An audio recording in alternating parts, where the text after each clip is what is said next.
Hello everyone, welcome to the Melting Pot podcast. I'm your host, Dominic Monkhouse.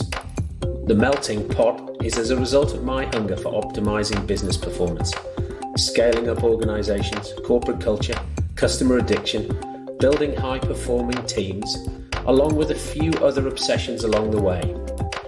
I've spent the last several years working for and with some of the most successful, top-performing companies in the world.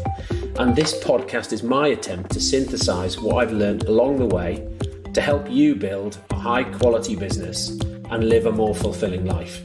If you enjoy the podcast, you can find more information on today's episode and other topics at dominicmonkhouse.com. Today I'm talking to John Housego, and when I first met John, he was at W L Gore Associates, who make high-performance Gore-Tex fabrics. But John left Gore at the back end of last year after 22 years. And now he's on a mission to work with other organizations to try and help them really unpick what it is that drives employee engagement. So if there's anybody out there who needs some help, then John is more than willing to help you review your employee engagement program and give you a critical eye from the success that they had when they entered the Best Companies Awards program. They won it in 2004, the first year that they entered it, and then they won it the next 4 years, and still they find themselves in the top 10. This is an organization with about 1% staff turnover. These guys know what it takes to build an amazing business and to keep their workforce engaged. Some of the things we talk about are servant leadership. That obviously comes through from the conversation I have with John. What it is to have no job titles, the power of small teams, and some of the things that they had done in the past that make core values real and not just the sort of purpose and values piece that some organizations will do, go through that exercise, pin them on the wall and think job done. But how do you turn core values and behaviors into something that lives and breathes in the organization every day? It's a difficult thing to do, but something that definitely they've cracked at Gore. So I hope you enjoy the conversation I had with John. I enjoyed it immensely. Thanks for listening. So I'm John Housego. I'm a proud Cornishman, originated from the southwest, but now live in Scotland. I am an engineer by background, electrical and electronic engineering from Loughborough University, which I hated at the time. Joined Kodak because I was interested in photography, and my mother sent a letter to them, unbeknown to me, and they gave me my first job, really, and discovered that engineering could be quite fun in the right place with the right people. I spent 4.5 years with Kodak in London, in Harrow, making X-colour paper and graphic arts films. And then my wife's Scottish. I met her at Kodak and we wanted to move north. We moved to Cumbria. I worked with Eastman Chemical for 4.5 years, making bottled polymer. And unbeknown to me, when I was trying to get to Scotland, an engineer in W L Gore Associates kept my CV for 4 years, and they reached out and found me in Cumbria just at the time when I was ripe for leaving that company because of the situations that had happened there, and I joined Gore. So I spent 22 years with Gore in various roles, from joining as a process engineer, an engineering leader, and then taking over plant leadership for the fabrics plant, supplying consumer products to Europe primarily, likes of Berghaus and Nerona and other big European companies. And then gradually moved into a product specialist role, then joined IT, and then worked for the last, 4.5 years on big transformational projects at an enterprise level, mostly in supply chain. Okay, that is a long and varied career. What are you hoping to do next? So I guess my experience in Gore around the great places to work and what a true cultural environment is. And if you've got a company that's got some clear values and beliefs, and that manifests itself into clear values and goals, right down to policy and practice, I would say my experience in Gore of how that's done and how well that can be done is what I'd like to share with more companies and find ways of doing that and improving their workplaces by getting that alignment, because people don't often consider that the core values that they might have had a session with, they might have them printed up on the wall, but do they manifest themselves in real day-to-day activities and conversations in the workplace? Because if they don't, then they're not really the values and the behavior and the setting the scene in the business that's required, in my opinion. What are the core values of Gore? Gore has got a long-established history with culture right from its start in '58, with Bill Gore setting up a company. And one of the core values is joint ownership, and they would call it all in the same boat as one of their core beliefs. And that manifests itself, for instance, in associate ownership programs. So you get a share of the company. So it's not a fully employed-owned company like a John Lewis Trust is. It's a family-owned business, but everyone working in it has some shares. And that comes from a core belief of all in the same boat, working together, getting some value together from our work within the company. Other things they talk about is they are an independent company, so they're not driven by stock market changes or demands from shareholders, in that the company is the associates and the stakeholders, so they can take a longer term view on things. And they have this idea of small teams that know and trust each other. So that's an organizational statement and belief that challenges them to make sure that however they're structured, however the business grows, there's a clear structure of small teams that are knowledgeable and are trusted and empowered to run that part of the business.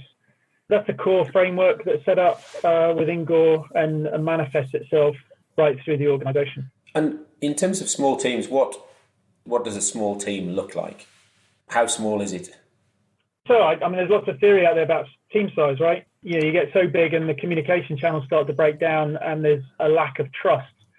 So I think those academic theoretical models would say anything over 12 is inefficient. Gore would try and stick to something like 8 to 10 max with an executive team looking after a business, or a development project that's looking after a project, or an engineering team that's got a specific group of responsibilities. So there's a knowledgeable team. So however wherever you are in the organization, there should be a cross-functional leadership team of that sort of size that's looking after the business. And they would vary depending on what the scope of the commitment of that team is, for instance. So if it's a business team looking after a European particular business, then there will be a leadership team that owns that business. It will have a business leadership, it would have product specialists, it would have manufacturing support as a team that looks after that piece of the bigger jigsaw puzzle of Gore. So wherever you looked in the organization, there would be a team of that sort of size that owned portions of the business, whether that be, finance at an enterprise level, or finance at a local level, or leadership of a plant, or leadership of engineering. Wherever you looked in the organization, team size would be about that. Does that mean that meetings typically are never more than 8 people as well? Because you're pulling together a team for a meeting? Yeah, it's a bit like that. It depends on what the circumstance, what the meeting is, but most team meetings would be the team, obviously. That doesn't mean to say that others couldn't participate and would participate, depending on the topic. But they might come in and go out. So there might be a topic where there's 15 or 20 people in the meeting, most of whom are listening in or contributing to that piece of the meeting. But the core executive team, if you like, would remain at that smaller size. And does this team size also have implications for the size of the factories that you manufacture in? So Gore does, yes. Gore determines a smaller size, again, based on tribal knowledge, if you like. Human nature and tribal knowledge would state that once you get above 150 or so, people start to lose contact and emotional contact with each other. So Bill Gore was very strong on that, on size of plants, to be of a size where everybody knew something about the other person. So they knew their name, they knew their situation, they knew their commitment, they understood what they were working on, because that then speeds up natural communication. Yeah. I just remember I think you spoke at one of Henry Stewart's conferences, and that's when I first met you, but I'd seen Gore at the top of the Sunday Times Best Places to Work for a long time. And I just remember you said that there'd been a factory, I think, in a town in Scotland, and you'd open another factory in the same town, because Gore had this feeling of diseconomies of scale, as opposed to most of the literature saying there's economies in scale. And is that because although it's manufacturing, you still see it as a people-based business? Well, all businesses are people-based, aren't they? I mean, until it's fully artificial intelligence and running robots, then emotions are the things that drive business. And when you get to, what makes an effective business, then it's about communication. It's about knowledge of your role, where you fit in the bigger jigsaw puzzle of the whole role, and what you bring to work to contribute to that business. So if that gets too big, if you're in a plant of 6,000 people or something, you really don't know what you contribute in the overall big scale of things, and you don't know who's making the decisions and when they're making the decisions, because it's too distant from you. So when you look at a methodology around how do you speed up communication so you don't have to process it, i.e. make it a standing operating procedure of how you communicate, one of the ways you can stop having to do that is by keeping the plant small, so that people are bumping into each other, each other, and sharing information happens organically and naturally, and it doesn't have to be forced. So, people would argue you get a bigger plant, you're more efficient. I would argue not, based on that communication, because the biggest efficiency comes from knowledge and communication and decision making, and it's about decision making that speeds up. And to make a decision, you need to be knowledgeable around the current situation and knowledgeable around the problem, and have the right people engaged at the right time to make the choice. That is about scale of personal relationship, trust, engagement with others. Yes. And I think also there's that sense that if you're in a large plant at the front line and you're being asked to do something stupid, that there's a sense of helplessness, if you like. You cannot influence anything. And in a smaller organization with that sort of flatter structure, but even just that human span of control, you will know who the factory manager is. You will know who everybody is. And if something is being done that you just think is wrong, particularly if you've got that shared ownership model, it's like, look, I own some of this business. I'm telling you that this is wrong because I care, which you just see you completely lose when you scale up a business. If you want people to take a widget and go add a widget in, and in that sort of soulless, human robotics type of way, then I can see you might get some efficiency, but you won't get that feedback from the front line about things that design changes that got made somewhere else impacting delivery. Exactly. And, one of the things Gore talks about a lot is one-to-one communication. So, that scale adds itself to that ability to talk to the person that you need to talk to, and you don't have to go through a hierarchy of people to get that knowledge. An example of that would be if you're running a trial. So you've got a development team developing a new product of some sort, and it's running in production. If there's something difficult happening on the production line, who does the person in the line talk to? Well, if you're a very, very big company, there's probably no one to talk to. You just execute what you're told to do, even though it's not going to work, right? Whereas if you're in a smaller community, you just get onto the phone to the person, them, and you say, look, on the trial paperwork, it's saying I should do this, but we can't do that because of this reason. What do you want me to do? In bigger organizations, they might say, turn it off, it's wrong, it's incorrect, start it again, just do the next thing because they're on to the next piece. Or you could have a conversation with the person, make a choice, then still run the trial, and you still get value from it. But that's about relationships and not process. But process is important. But if you've got that size and scale so you know the person, then you can have that one-to-one communication. It speeds up that decision-making. What other things are not typical at Gore from running a business perspective? I remember you told a story about how you ended up running the plant. that didn't sound completely ordinary. Yeah, no, I think that the biggest thing, Dom, is around leaders defined by followership is the way that Gore would talk about that. So leadership is a gift word. Leadership can't be taken or bought because leadership is defined by followership, and followership is a gift given by somebody who follows you. So when Gore's working at its best, that's how it works, in the sense that a leader is defined by their followers, and the followers choose who their leader is. One of the proudest moments in my Gore career was around 2004 when we won Best Companies to Work for the first time. The plan I was engaged with, 70% of people felt they were leaders. Now, in most organizational structures, they'll go, that's your worst nightmare.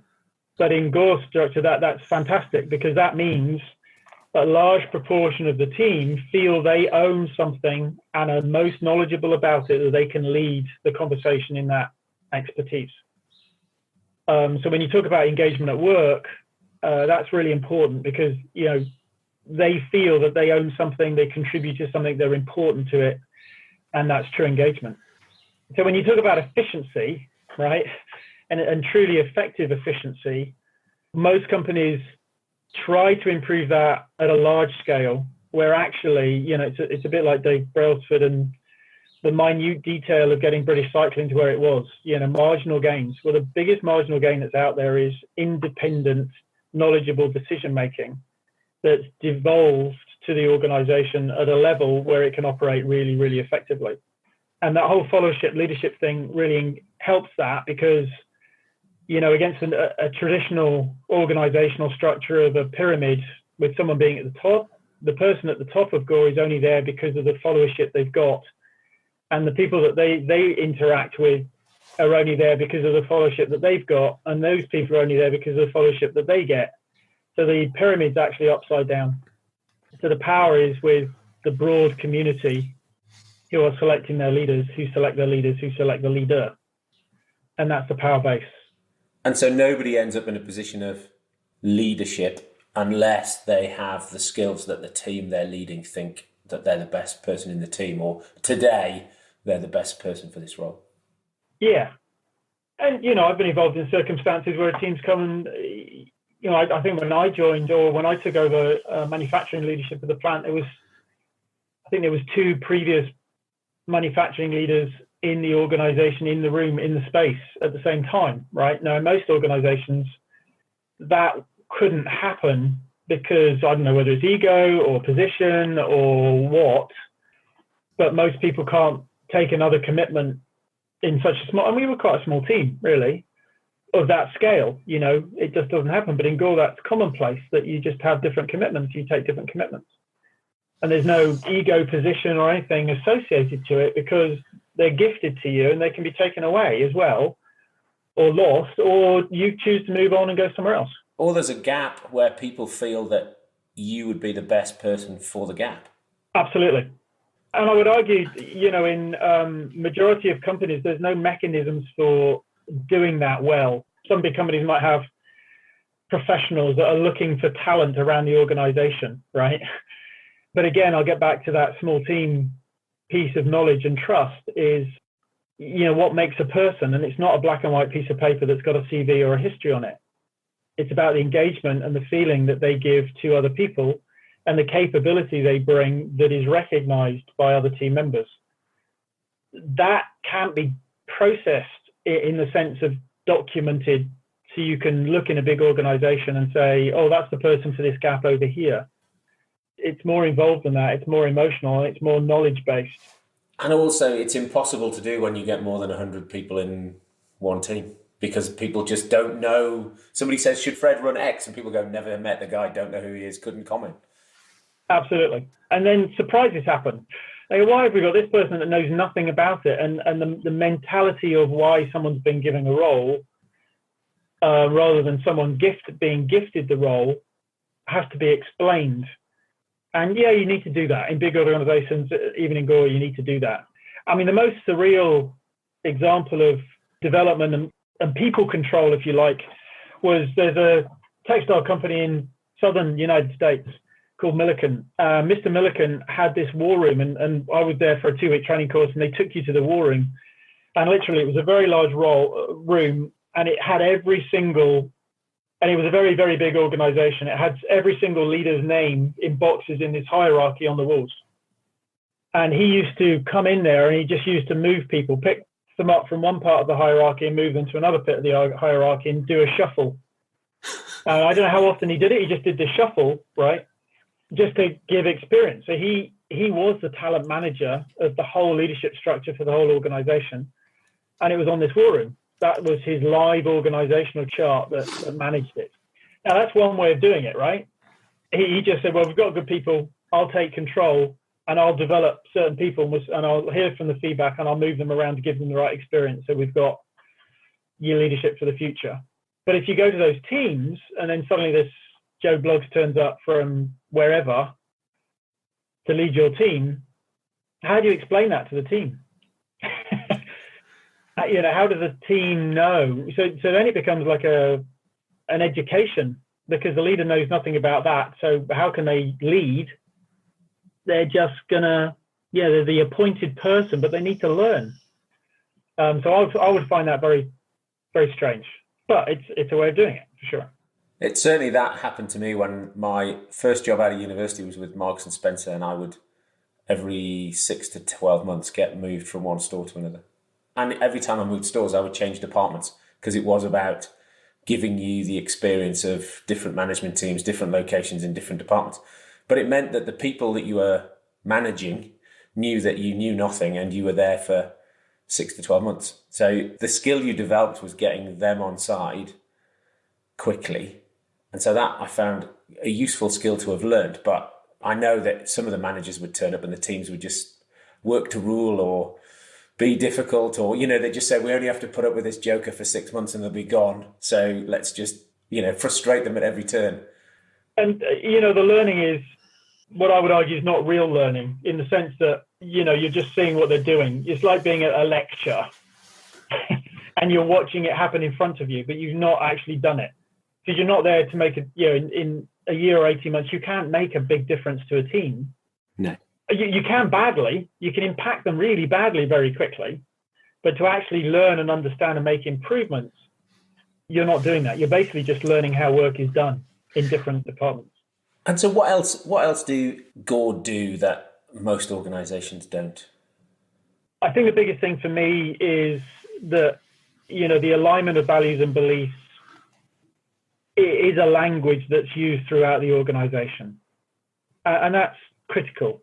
It's seen as a competitive advantage, and it's leveraged to do that. And, as I say, most companies might go through that purpose, values piece at a high level and proclaim them to people, but do they actually embed it in the language that's used within the organization and the discussion to all associates involved in the company?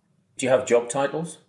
Gore strives to not have job titles, and that gets back to the argument of that example that you gave there of Marks and Spencer is you come in with a job title of manager of this or manager of that. Yeah. But in reality, you're turning up as Dominic Monkhouse. When you leave, the group won't see you as the manager or the title. They'll see you as Dominic Monkhouse. And when they hear your name in the future, they will have built this capability in their own head, and it's listed to your name, not to the job that you did. So Gore is very strong on, it's about you as an individual, what you bring and what your capability is, not about the role that you're playing. My learning through that and reflecting on that, it avoids assumptions, and assumptions are very dangerous in any organization. So if you assume because of a title the person's doing the work that you would assume that title would do, you could be wrong. Maybe they're not doing it, right? Mm-hmm. Because they're doing their own commitment in the way that they do their own commitment. And if you knew the person, then maybe you'd say, oh, he won't be doing that. He would have delegated that, or she would have delegated that. So that he's not the right person to ask. But if you think about the title and the responsibilities and accountabilities, then maybe you would assume that person would be doing it or not doing it. That can happen quite clearly around organizations. And that's why other companies have to be so regimented from a process point of view, down to a job description, down to work that needs to get done and who's doing the work. They have to do that so rigorously to make sure that everything's covered. Whereas if you just have the team and the capability of the team and knowing what the work needs to be done, that's less regimented because it's covered by a broader group of people. And you don't have to force things into boxes, right? Do people set daily, weekly, monthly, quarterly objectives? Yeah, I mean, there's a business to run. Things need to happen. So there needs to be clarity and smart rules around, what's happening, why is it happening, what's the priority, who's doing what. But again, back to small teams that know and trust each other, and one-to-one communication, that should happen much easier. Me personally, I would always have 3 monthly one-to-one meetings with the team, with individuals of the team, look at what they focused on, what they've delivered, what they focused on for the next 3 months. How could I help deliver what they're focused on for the next 3 months? And then me as a leader, I would be responsible for making sure all of that added up to the business need that the whole team needed to deliver. Spotting gaps and making sure the gaps were filled one way or another. And I think Gore do something that's not common in terms of pay rises. Well, I mean, they do pay rises. And I mean, the difference back to that, belief in the individual piece is that the responsibility or the review of contribution is done by a group of people, not by the leader or the person that's going to see the change in salary. So the input is from a broader team of people that they've affected, who understand their contribution and what they've done, what they've delivered. And that team then determines how well that person has contributed to the success of the enterprise. I know other companies do similar things around that. It's not unique to Gore, but it is unusual. And the most important thing for me from an organizational point of view is that, one that's trusting of the team to recognize what's important for the team, what they're trying to deliver and why that's important. So they know that and are being asked to grade that of themselves with each other. So there's a level of trust there. But the most powerful thing is that it's not going through a hierarchy of leaders. So it removes that I'm a favorite of the leader, so I'm going to get a pay rise irrespective of what the team think of me. Yeah. So you sort of devolve a budget down, and then that budget then gets allocated to the team members based on contribution? And there's lots of different ways of doing it. Okay. The enterprise looks every year at the status of the business and what's appropriate. But there's different mechanisms that different teams will use to do that based on their circumstance. Gore would strive not to use the word budget because it's more important to do what's right. You've got to do that in a managed way, in a position of knowledge and understanding around the current business situation. But you wouldn't allow budget to prevent you giving someone a pay rise that was right and fair and determined based on what they had contributed. Okay. We can't afford to reward you this year is not a valid, fair comment to make. That's just not fair. Yeah. If I could, as you said, in 2004, you won the Best Companies Award. In taking Gore through that process, or being the leader of the plant when that happened, what did you see as the value in entering the sort of third-party awards like that? So one thing to be clear, it's not just me or the plant. There's 2 plants and a big sales organisation, and all of the UK associates contributed to that. So I was one leader in that space of all associates. So I didn't win it. We won it as a UK company. But why is it important? Because you're striving to live the values of the business and be successful in business within Gore. And you're isolated in that sense that you're working in that community and you don't know whether that's good or bad or indifferent, and you can be pretty down on yourselves. We could have done better there, we could have done better there. You don't really know, unless you do some external benchmarking, how you compare to other businesses or how other people in other companies are feeling. So the external benchmark of doing a thing like that gave us 2 things, in my opinion. One was, Best Companies had the best statistical measure of true engagement.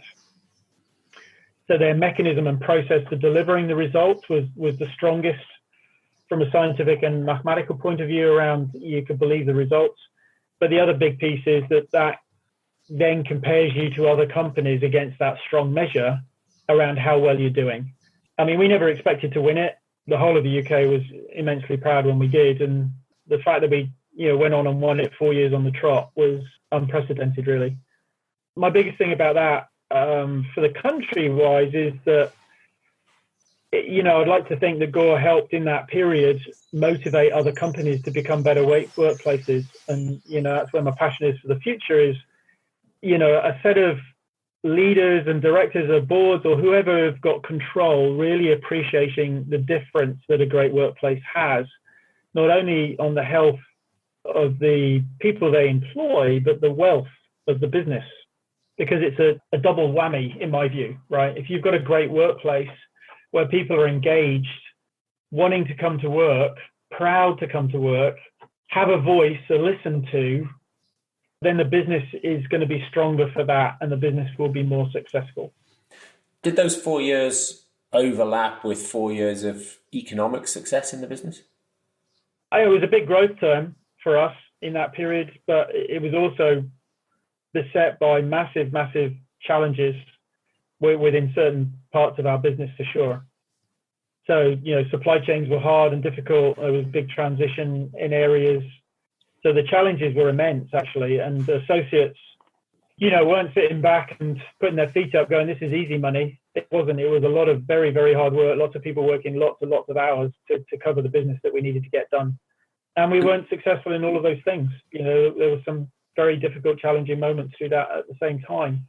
But again, for me, it's about the approach of how you deal with those circumstances. So if you ask me, well, you only win best companies when you're on an upward spiral, everything's relaxed, it's all good. I would argue, no, that's not true, because I think the true value of when you're in difficult times, whatever that be, for whatever reason, it's how you deal with those circumstances. And if you've got a great place to work, associates will contribute and help and want to be part of the fix of those challenges and will thoroughly enjoy being a part of that fix. Yeah. Right? They will go, wow, because achievement is amazing, but only if you've got a great workplace where people are being listened to and rewarded and sharing in the success. John, there's a couple of thorny subjects that I occasionally pick up with people. One is sales commission. Did the associates involved in sales get paid commission at Gore? So I've never been a sales guy. The methodology around payment is set by the enterprise as a whole. Commission would not be seen as the right thing to do because it then focuses down on the individual.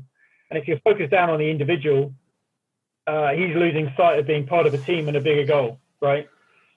So that wouldn't fit the methodology of being all in the same boat and all working towards the same thing. Because if you start to, in any business, in my opinion, this is not Gore's opinion, and all of this is my opinion, not Gore's opinion. If you start focusing on individuals being the most important, you're a very big risk to your business as a whole. And I'll give you an example of that is, if you've got a double glazing company and you've got a fantastic sales guy, but you're really struggling to deliver the glazing to the customer, which is when you get paid, and you pay the guy commission, and you pay the guy commission before you get paid, you're not going to have a business because you're going to have a backlog that's so big, having already paid the commission to the sales guy, you're not delivering to the customer, you're not getting paid, your cash flow dies, the business is going to go bankrupt. It's interesting because I often, in my role coaching IT businesses, quite often people then say, well, we'll pay the sales guy after we've delivered it. And I say to salespeople, never work in a company that's going to pay you after they've delivered it because they're hiding a production problem from you. The other question I have for you is, and you can respond to that before you dive into this one, but the other one is around salary transparency and whether you think salary transparency is a good thing or not. So the first thing, the fact that you used the word hiding tells me a whole load of things about that, right? So if you've got a behavior of hiding, they don't need to know right now, right? Then you've already fallen off that ability to make good decisions because not everybody's got all of the knowledge. So therefore, how can you make a good decision? So that behavior piece is about the environment that people are allowed to say things when they're good, bad, or indifferent. So it's all very easy for someone to say, oh, isn't it fantastic we've got that new contract? Look how much it's worth for us. It should be just as easy to say, we've got a major issue technology-wise with our platform that we're selling over here, and I'm not sure it's a great place for us to expand that right now. Now, that message is as, if not more important to the business, but it's less easy to say if you haven't got a good environment to be able to say it. It'll be like putting off telling till we've got a solution, and then you get to a cliff and you fall over the cliff and you go, oh, why didn't you tell me we were heading towards a cliff? Well, we didn't need to know. Well, I'd like to have known. right? Yes. So that hiding piece, tells me a whole load of things about the structure of that organization and how they talk. But back to salaries, I think salaries, obviously there's legislation now around declaring levels of salary so that you've got visibility and transparency to that. I think there's two trains of thoughts with it. Me personally, I think it depends where you're at as an organization. I like the idea of total transparency because it takes another level of authenticity around how the business is operating with individuals. And that's always a good thing in my view. The downside of it, I think some of it would take some explaining to associates, and you might have to do some additional non-value added work to talk it through to a groups. But my personal view would be, I think it's a powerful thing, but you've got to take it on the chin, and it forces you to be authentic, which a lot of companies would be very uncomfortable with, I'm sure. And address head-on issues around fairness and transparency. It could stir up a whole load of problems, but the fact those problems are there, they're hidden, right? Yeah. So get them out and fix them. Yeah. John, if you could, knowing what you know now, if you could transport yourself back in time, is there a time where you wished you'd known then what you know now?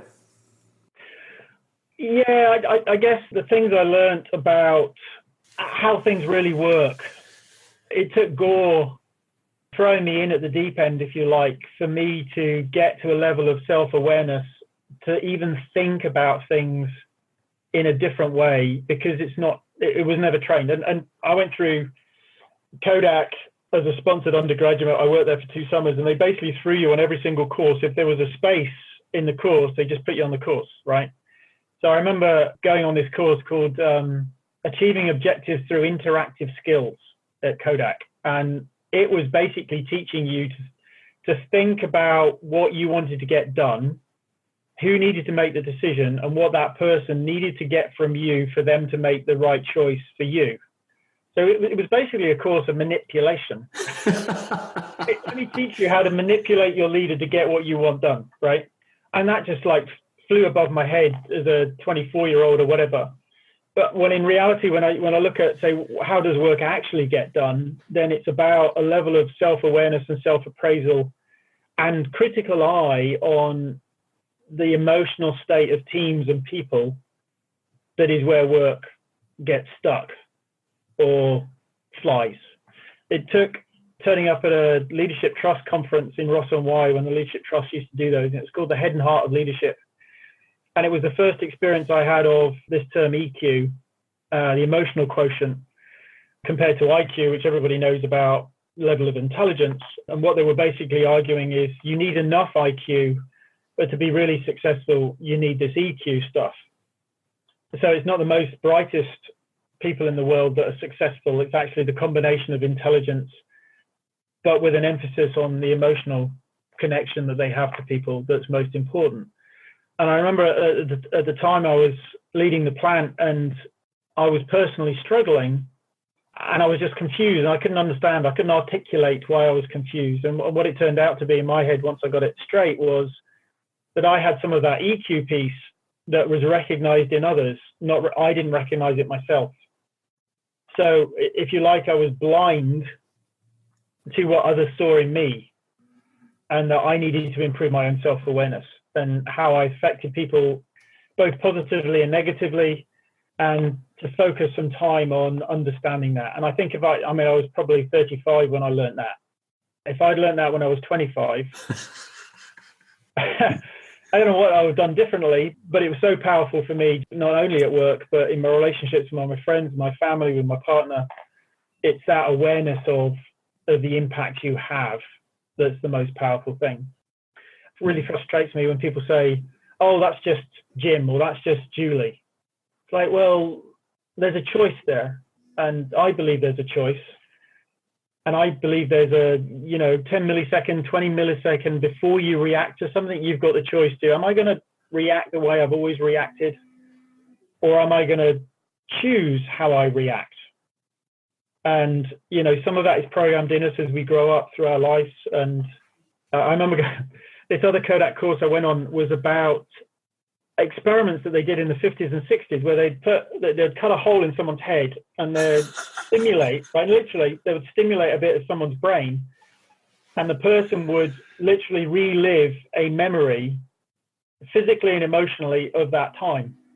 And they were teaching you this. And basically what they were trying to teach you to was that you are programmed by the sum of all your experiences. And if you've had a bad experience with something, whether that's a person in authority or your father, your mother, wherever it is, that's with you because it's programmed in. And the case is, with that knowledge, can you program something differently? And the story they told at that time was someone had this inferiority complex with large forehead, bold men because their father was incredibly domineering, and he had this overarching large forehead and bold. And whenever that person came across someone in a power position like that, they naturally went subservient because that's how they grew up with a very dominant father. Right? So knowing that, and then go, oh, I'm feeling like this because that's my experience. But I don't have to. This is a different person. I can choose to be different, and I can reprogram. So all the latest knowledge around brain plasticity and its ability to learn and change and adjust.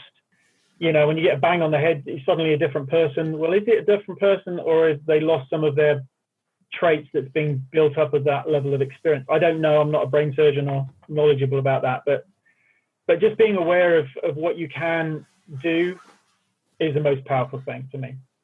Thanks for that, John. And in terms of books that you've read along the way, are there a few books that you read that had an impact on you that you think others should pick up?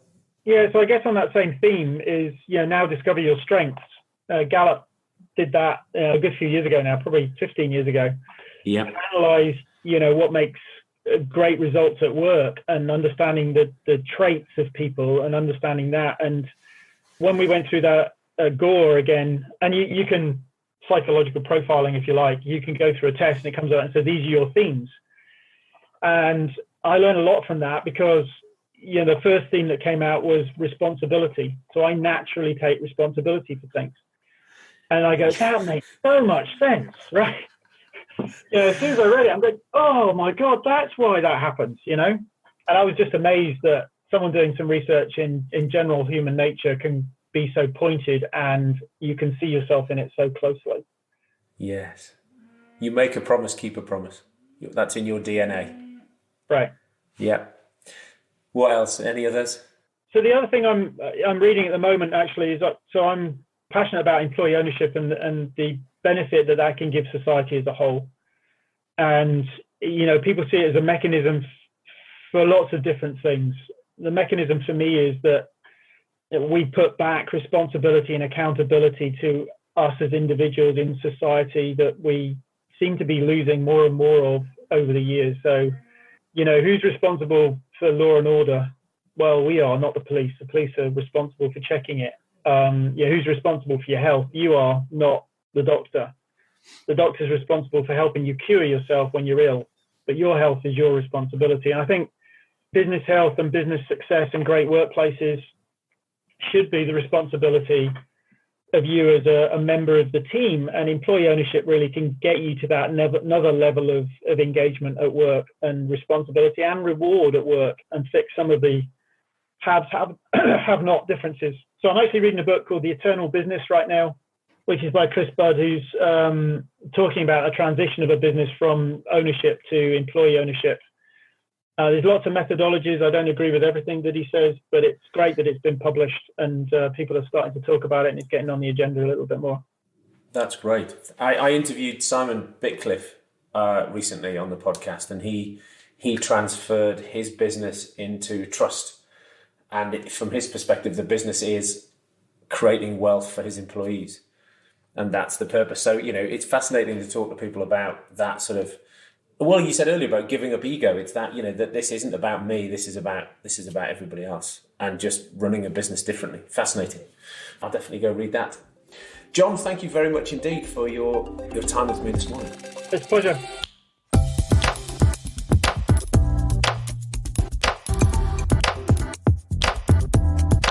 All All this information and more can be found at dominicmonkhouse.com/podcast. There you'll find show notes, additional reading and links related to this episode. You can also find my blog and the past editions of the Melting Pot newsletter. The simplest thing to do is to sign up to my subjectively not crap once a week newsletter, where I'll update you on what I've been up to, the most interesting articles I've read, and all things relating to scaling up, high-performing teams, net promoter score, company culture, etc. Social, you can find me on Twitter at Dom Monkhouse and LinkedIn at Dominic Monkhouse. LinkedIn is probably the best way to reach me and share your questions and comments. Thanks for listening.